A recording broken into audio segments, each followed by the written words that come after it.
আসসালামু আলাইকুম। মানুষের জীবনে নাকি টাকাই সব। টাকা হলে নাকি সব কিছু পাওয়া যায়। টাকা যাদের না থাকে তারা নাকি কোনো কিছু পায় না। আসলে কতটুকু সত্য আমি কথাটা জানি না। মানুষের জীবনে টাকাই সব কিছু। টাকা হলে আপনজনের অভাব হয় না। আর যখন কোনো মানুষের টাকা থাকে না তখন আপন মানুষও নাকি পর হয়ে যায়। এটাই নাকি বাস্তব। কিন্তু কোনো মানুষের সময় এক থাকে না, এটা তো চরম সত্য।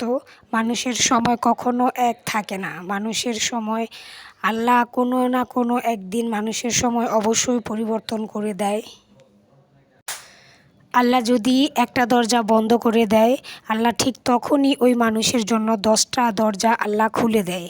আল্লাহ কখনো কোনো মানুষকে ঠেকায় না, সবসময় আল্লাহ সঠিক পথ দেখায়। এটাই হচ্ছে চরম সত্যি। আসলে কতটুকু